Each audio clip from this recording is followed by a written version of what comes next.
Di tengah hutan liar yang rimbun, sekelompok teman berkemah untuk merayakan kelulusan mereka. Salah satu dari mereka, Arya, adalah seorang petualang sejati. Ia selalu bersemangat dan berani menjelajah tempat-tempat baru. Namun, di balik sikapnya yang ceria, Arya menyimpan rasa ingin tahunya yang bisa berujung pada bahaya. Malam itu, setelah menikmati api unggun dan berbagi cerita, Arya merasa terdorong untuk menjelajahi lebih jauh. Aku akan pergi ke sana lihat apa yang ada. Jangan khawatir.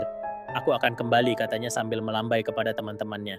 Mereka memperingatkan Arya untuk tidak pergi jauh, tetapi semangatnya mengalahkan logika. Sinar bulan memandu langkahnya saat ia menjelajahi hutan, tetapi tidak lama kemudian lampu senter di tangannya mulai redup. Terpesona oleh keindahan alam, Arya tidak menyadari betapa jauh ia telah pergi dari rombongan. Ketika ia akhirnya tersadar, semuanya telah sunyi. Keberanian yang biasanya menyala dalam dirinya tergantikan oleh ketakutan. Hutan yang tadinya terlihat menakjubkan, kini menjadi gelap dan menakutkan. Ia mencoba mencari jejak pulang, tetapi semakin dalam ia melangkah, semakin bingung ia menjadi. Kekuatan tubuhnya mulai pudar, hingga akhirnya ia terjatuh ke tanah, lemas. Sementara itu, teman-teman Arya, terutama Rian, merasa cemas ketika Arya tidak kunjung kembali. Kita harus mencarinya, seru Rian, mata penuh kepanikan. Beberapa teman lainnya setuju dan mereka mulai bersiap-siap dengan senter dan perbekalan sederhana. Dengan hati yang berdebar, Rian memimpin pencarian, suara nafasnya terdengar berat.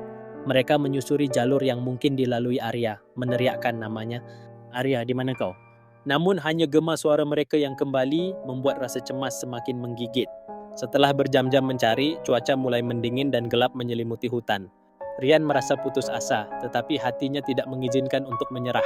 Arya adalah sahabatku, aku pasti bisa menemukannya, batinnya. Dengan tekad bulat, ia melangkah lebih jauh ke dalam kegelapan, mengikuti instingnya. Akhirnya saat Rian berjalan di antara pepohonan yang lebat, sesuatu menarik perhatiannya, sebuah loncatan cahaya kecil di kejauhan.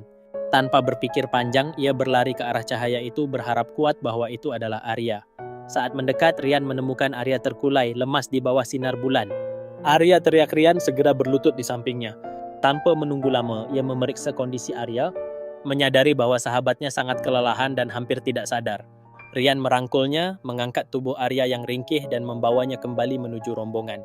Dalam perjalanan kembali, Rian terus berbicara lembut kepada Arya, berusaha membuatnya tetap terjaga. Kau aman sekarang, kita akan kembali ke tenda, kau tidak sendirian. Aku ada di sini, ucap Rian, suaranya penuh harapan. Setelah beberapa waktu, mereka akhirnya menemukan rombongan yang sudah mulai panik mencari mereka.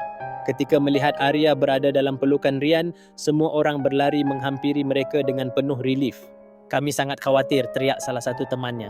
Arya membuka matanya dan saat melihat wajah-wajah sahabatnya yang penuh kasih, rasa sakit dan ketakutannya perlahan-lahan sirna. Maafkan aku terlalu gegabah, ucapnya lemah. Rian tersenyum, yang penting kau kembali Arya, kita semua akan saling menjaga.